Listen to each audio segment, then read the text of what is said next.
Yes. Magandang hapon muli sa ating mga kasama. Nandito na naman si Kuya Goods nagbabalik. At syempre, kung hindi ka pa nakasubscribe sa ating channel, subscribe na lang po at hit mo na rin yung bell para update ka sa ating mga video. At kung hindi naman po nagno-notify sa inyo ang ating video, madali lang ho yan. Andyan yung search bar. Type nyo lang sa YouTube si Kuya Goods at lalabas po ang ating channel. Excuse me. Nagpanggap na Cabral, huli na. Oo, nahatsing tayo Nako, magkakulay lang pala ng damit. Anak ka ng bugi naman, listahan ni Cabral. Naglalaman ng ilang code name. Ako, buko. At Representative Libiste, pinangalanan na isa sa mga kongresistang may insertion sa DPWH. Sino yan? Si Saro Bicol. Kaya naman pala ng bira itong si Mr. Kokey. Meron ng pala atang tinatago. Sino ba si Saro Party List? Tingnan nga natin, halukayin nga natin kung sino yung Saro Party List. Tama ba? Party List. Yan. Sino ba yan? Sino ba sila? Image. Nako, iba. Akala natin si Mr. Kokey. Bicol Saro Party List pinangalanan. Nako. Kasama ba ito ni Mr. Kokey Alamin natin yan baka kasama ni Mr. Kokey.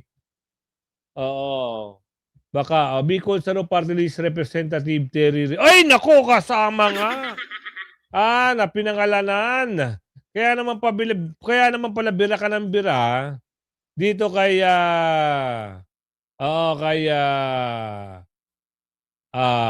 Lebiste, kasama ka naman pala. Saan?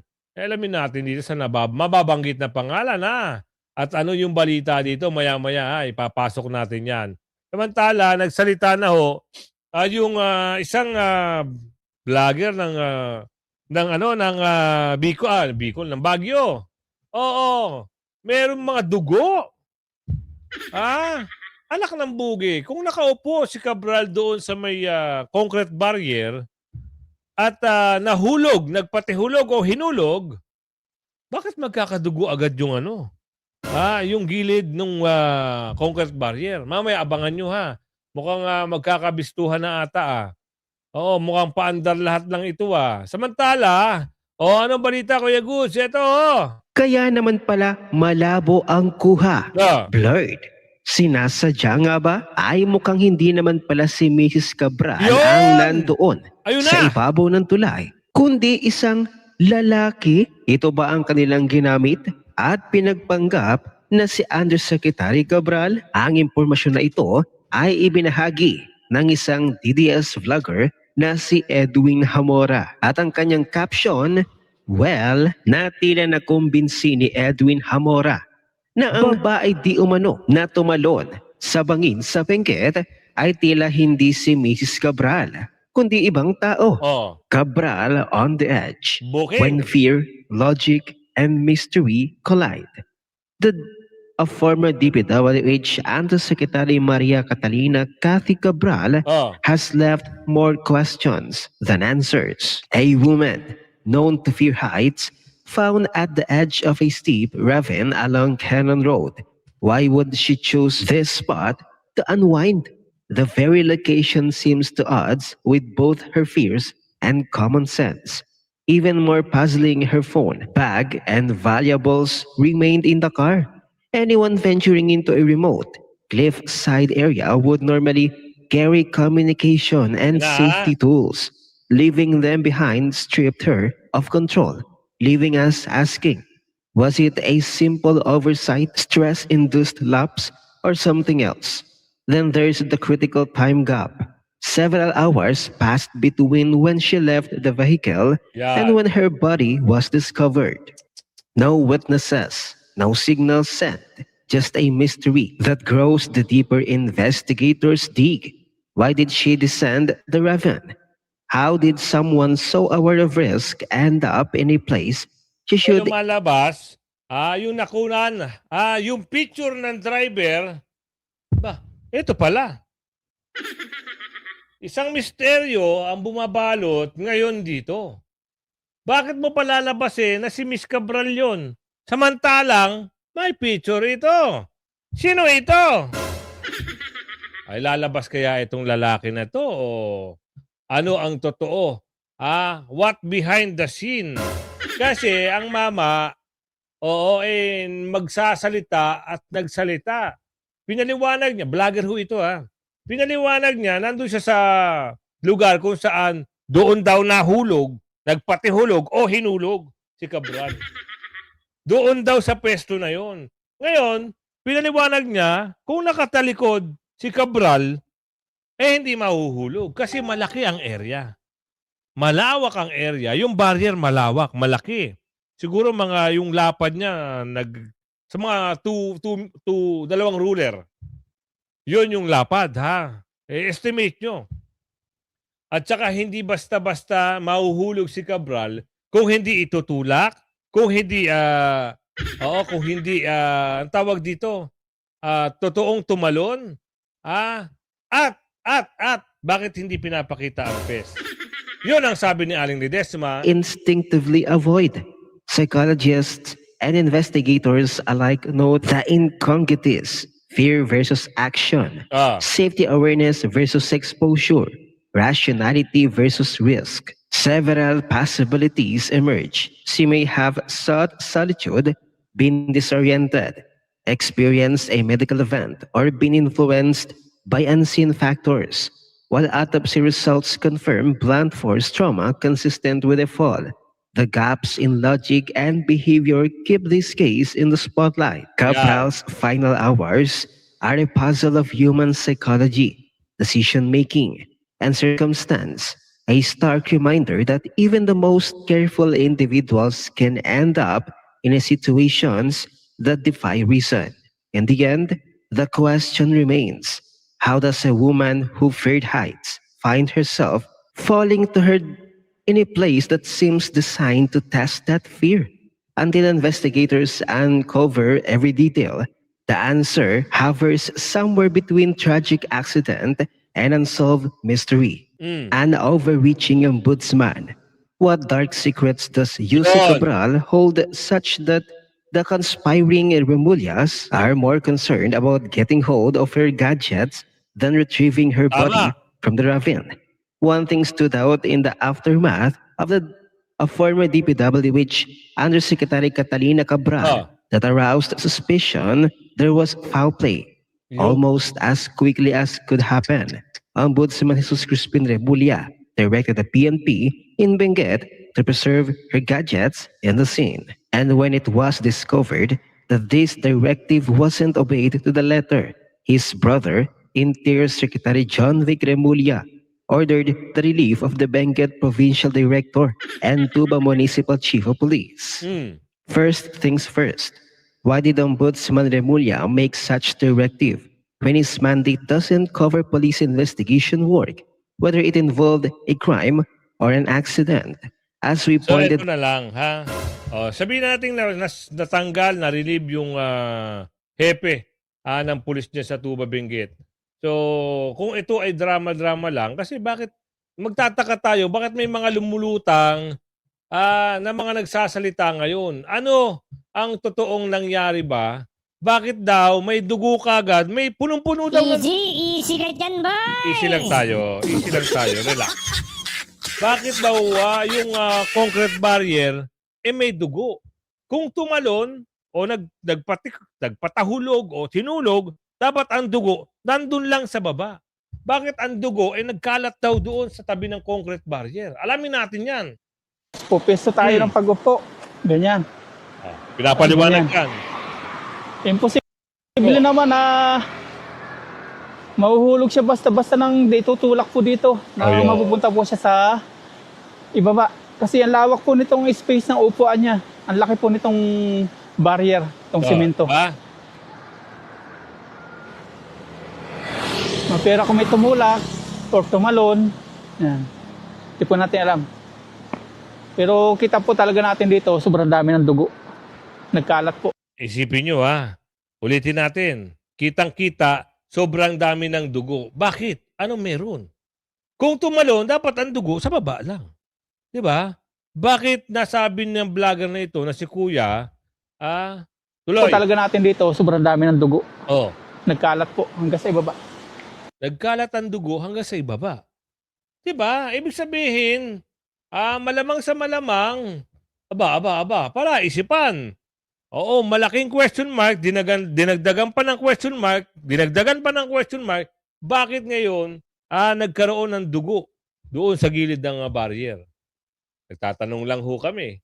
Pati si Aling Ledesma nagtatanong. Ito ba ay merong kinalaman kung sino man ang may alam? Tinulak ba? Kasi nagtataka tayo, bakit lumalabas na video, yung nakuhanan doon, lalaki. At nagsalita na rin si Kuya, yung vlogger, bakit maraming dugo sa paligid ng concrete barrier? Agay. Aguy.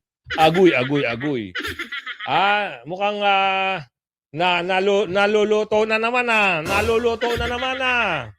Oh, ano pa Kuya Goods ang balita ngayon? Listahan ni Cabral naglalaman ng ilang code names. Aba. Sino kaya yung mababanggit na code? Sino-sino kaya ito? Sana yung computer ni Cabral ay lumitaw na. Para naman malaman kung sino yung code na nababanggit. Tuloy. There was no chance for the DPWH to doctor or to fix the file before they turned it over to you? Yes, it was not naman planned to give this file until Secretary Vince called. And I am thankful that because of that, then we know there is this file. And when the DPWH may eventually release the file, then I can corroborate that that is the same file that I got. Okay. So, sir, ito, dahil nga parang nasabi nyo nga na parang parami yung main characters dito sa flood control scandal na to, would you be able to tell us po kung sino yung pinaka makikinabang in case itong mga dokumentong ito ay hindi mailalahad sa publiko? Well, basically kung sino ang may pinakamaraming insertion. Hindi naman po mga tao ang pinakamalaking proponent dito kasi may mga code names. Yan. Si Yusek Cabral katulad ng leadership. Meron din mga ibang code name like Senti 2025 of 100B of projects na I shared last time on your show. Also, may 20B doon na lahat na awards sa mga proyekto na may kaugnayan si Congressman Edwin Garjola. May iba-ibang mga lists that ended up going to certain big contractors, and I would then think it is best that DPWH be the one to explain all of the code names in Yusek Cabral's file. May mga code names. Oo. So kung you mentioned also na parang mas maraming alam si Yusek Cabral kaysa kay Yusek Bernardo at kay former DPWH Secretary Manuel Bonoan. What made you give this statement po? Actually, if I may cite, si Secretary Babe Singson ng ICI ay nagsabi din yan sa akin nung ako po ay bumisita sa ICI na niya kasi silang lahat at sinabi niya na si Yusek Cabral ay definitely mas maraming alam kaysa kay Yusek Bernardo at siguro mas marami ding alam kaysa kay Secretary Bunuan kasi siya yung talagang workhorse at tagagawa ng budget. At baka may mga nagbibigay lang ng instruction sa kanya pero I think given how comprehensive are her files, pati yung mga handwritten notes, may column din dito on handwritten instructions na digitize nila. She's very methodical talaga in note-taking. And it is good that these files are still around because it's a wealth of information that can assist in the investigations. As ICI and Ombudsman also told me, napaka-useful ang mga files na ito. Kong, do you mind sharing how big is this file?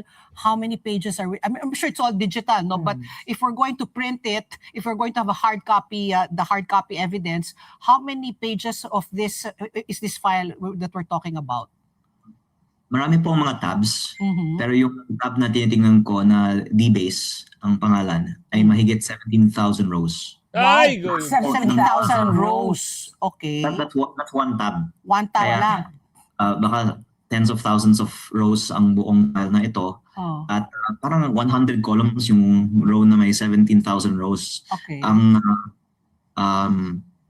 masasabi ko nga ay napaka-comprehensive ng mga file ni Yusek Cabral, kaya imposible na may mag-fabricate ng ganitong daming mga file. Kasi i-check mo lang bawat proyekto sa DPWH budget, ano yung mga notes dito, tapos tumbok na yung mga notes ay tama. Kasi sa aking distrito, isa sa 253 distrito sa bansa, tumbok ang mga notes dito sa mga findings namin sa ground. Booking. Yung mga code names. Sabi ko nga kung mamarapatin at papayagan, pwede naman ilabas yung listahan na yan eh. Kaya naman pala ito si Saro, yung mukhang kokey, patuloy ang pagbira dito kay Representative Libiste, mapapangalanan pala ito. Sino ang nagsabi niyan? Alamin natin dito. Sa usapin dito, Si Chacha Gocha. Good morning po, Congressman.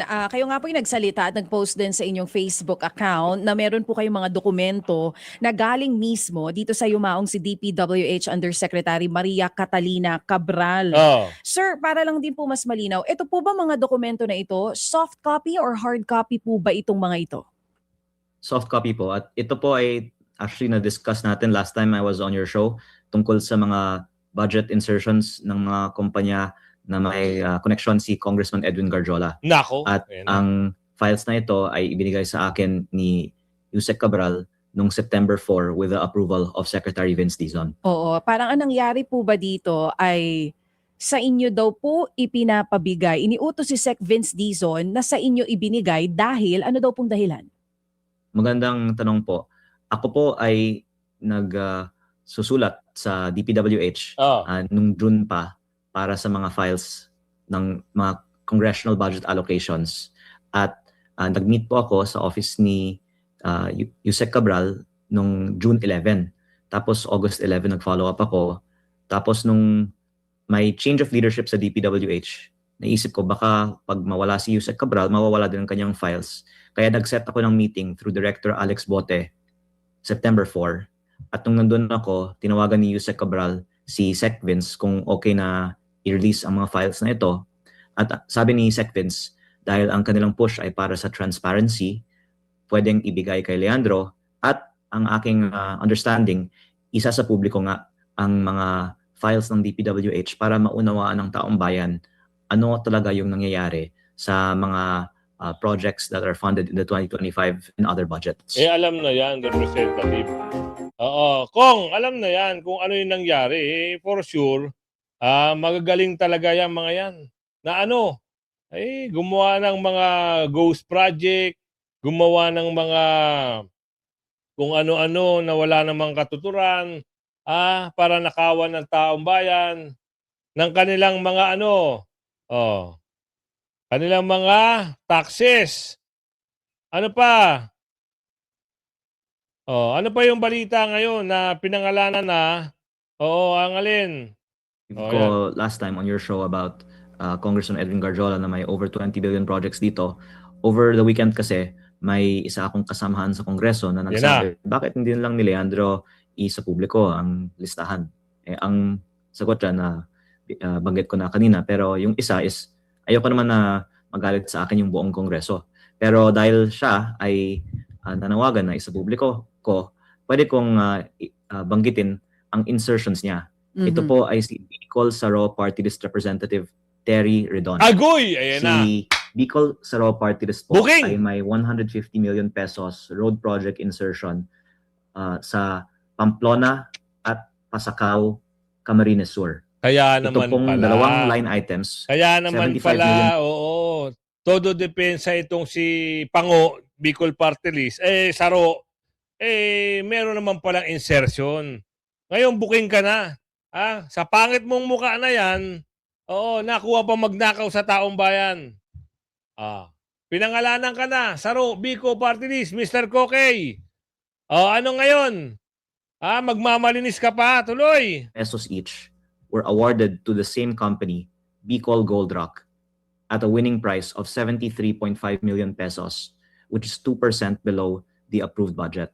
And this same company, Bicol Gold Rock, has cornered the majority of projects like this in this area. Kaya just to give that one little example, kasi nanawagan naman si Kong Redon na ilabas ang listahan, pwede niyang i-check kung tunay ba na ang Bicol Saro Party List ay nag-submit ng 150 million pesos road projects sa Kamsur, at pwede nating tingnan kung may kaugnayan ang Bicol Saro Party List sa Bicol Gold Rock na contractor. Okay, but I'd like to remind the good gentleman from Batangas that Mr. Redon assumed,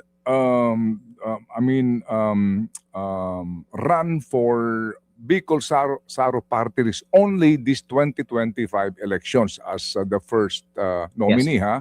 Ito pong sinasabi niyong budget na 2025, ang presumption po dito, binuo ito noong 2024 pa po, no? Ibig sabihin, noong 19th Congress. So, most likely, that time, iba pa po ang kinatawan ng Bicol Saro, just to put it in the right perspective po, Congressman.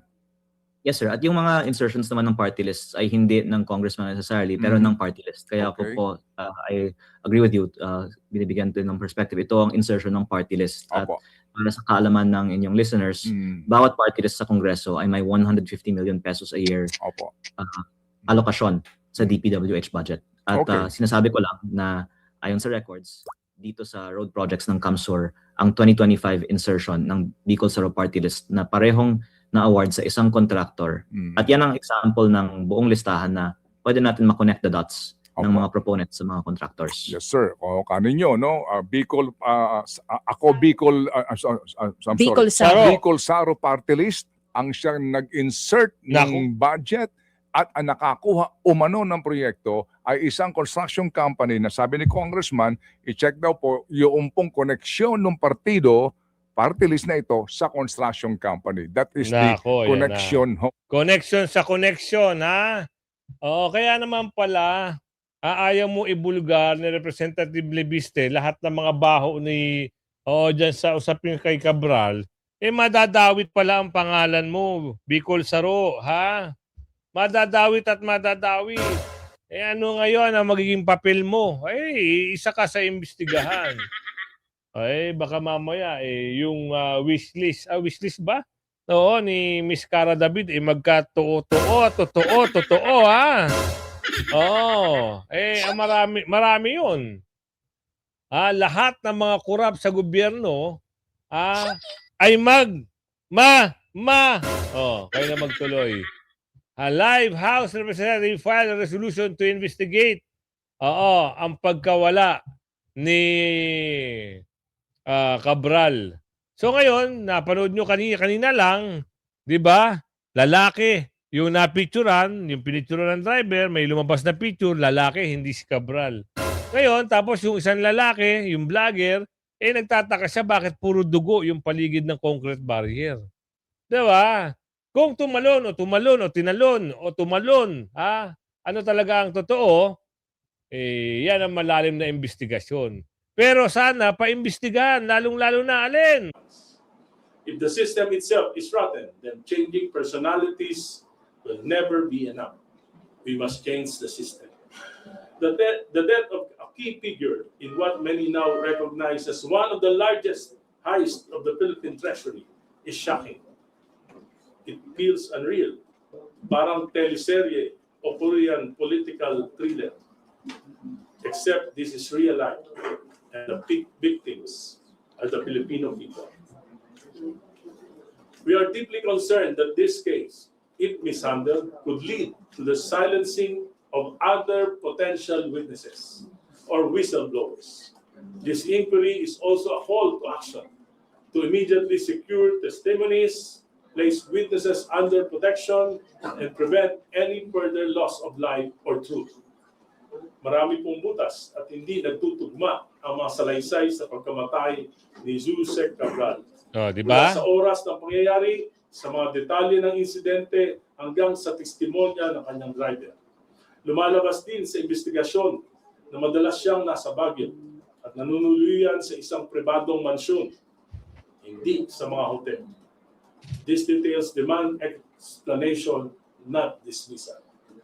We have exact coordinates. We have a timeline. It happened in broad daylight. This is not the 1980s. Satellite imagery, geospatial data, and publicly available tools like Google Earth can establish the facts beyond doubt. If ordinary citizens can access these, then the state has no excuse not to. Unahan na lang kami because the truth will come out with or without cooperation. This inquiry is not about persecution, it is about accountability. Not about speculation, but evidence. Not about politics, but justice. The Filipino people deserve nothing less. Salamat po.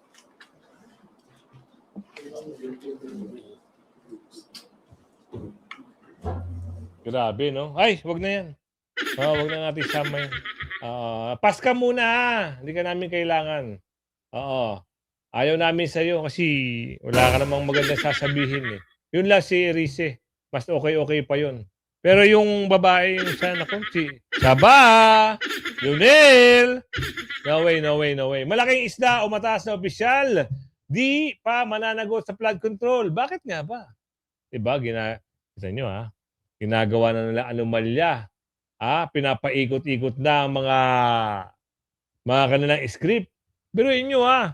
Nagpatihulog, nahulog, tinulak, kung ano man ang tawag sa kanila, pero may lumalabas. Na ano? Iba yung nasa litrato. Oo. Pero ang hinahanap ay yung mapanagot sa flood control issue. Tama! Bakit wala pang mananagot? Bakit nadidigay ako. Bakit si Diskaya lang ang nakita nating nasa oblo at inaresto? Bakit yung mga nakamaskara na pinasok sa loob hindi pinakita ang muka? Yung ba yung script? Oo, alamin natin dito. Yung mga malalaking isda, yung mga behind dyan, kumbaga yung mga mas malalaking taong involved, hindi pa rin napapanagot. In fact, anong sabi ni Gutesa nung siya nag-appear sa Senado, sabi niya, sangkot din dito si former Speaker Martin Romualdez. Where is Speaker Martin Romualdez now? Diba? Si Secretary Bonoan, where is he? He's out of the country. Zaldico is still out of the country. So kumbaga, yung mga politicians, mga high-level officials, hindi pa rin po sila napapanagot. Ang nakikita natin ng mga nakukulong yung mga maliliit na participants lang. Not to say na hindi sila involved. No? Bayon sa mga nakita natin sa mga testimonya, they're involved, but yet makikita mo performative lang eh. Maliliit lang yung mga hinahuhuli nila. Yung mga talagang inaantay natin na mga malalaking tao, hindi pa napapakulong. Kaya lahat ito, mga kababayan, pumupunta ito doon sa tinatawag na tiwala sa gobyerno, yung trust. Kung makikita ninyo na yung gobyerno, hindi nila napapanagot yung mga dapat mapanagot, nawawala ng tiwala ang tao. At kapag ka nawawala ng tiwala ang tao, when I say tao, that includes the ordinary person, yung consumers, taxpayers, pati mga investors. Pagka nawawalan po yan ng tiwala, yan po ay nakakaapekto sa lagay ng ating ekonomiya. Kaya no wonder po nung nakaraang quarter, napakababa po ng paglago ng ekonomiya na nakita natin. Ang Department of Finance Chief ay nagsabing by 2026, so sa susunod taon, ay mananatiling magpapatuloy po itong target po nilang upper middle income economy. Ano naman po ang masasabi po ninyo sa tingin po ninyo sa estado ng ating sa kalagayan po ng ating ekonomiya ngayon, ay ganoon din po ba ang nakikita po ninyo bilang isang ekonomista? Alam mo, Jade, in as much as hindi ako agree sa mga maraming polisiya at pinagkagagawa nitong gobyerno ni Marcos Jr., syempre hinihiling ko rin naman na marating natin yung upper middle income status na yan ngayong 2026. Syempre kasi maganda naman kung marating din naman natin yan. Kaya lang, based doon sa nakikita natin na performance ng ating ekonomiya, yung lalong-lalo na yung kalidad ng pamamahala kasi nakaka-apekto yun sa takbo ng ekonomiya, malabo po na mararating natin yan sa 2026. Kasi po, kung titingnan ninyo, yung paglago ng ating ekonomiya ay mababa. In fact, nung nagdaang quarter, nag-grow lang tayo ng 4%. At yung growth natin for the rest of 2025, hindi nito maaabot yung target na sinet ng ating gobyerno para ma-achieve yung upper middle income status for 2025. Wala na, lokohan lang yan. Oo, yung mga pinagagawa niya ni Pangulo ng Pilipinas, hindi yan. Oo, lahat yan puro kasinungalingan yan. Oo, naging presidente lang yan para magnakaw. Ubusin ang kaba ng bayan. Diba? Totoo naman. Sabi ni Aling Ledesma, totoo yan. Pansinin mo dati, yung tatay, di ba ganun din? Yun lang, buko. Kaya kung umabot ka sa video na ito hanggang sa muli, like nyo dyan, share nyo, at type nyo kung nasaan na kayo. Para naman alam natin kung nasaan na rin yung video natin. Hanggang sa muli, like and share. Bye-bye!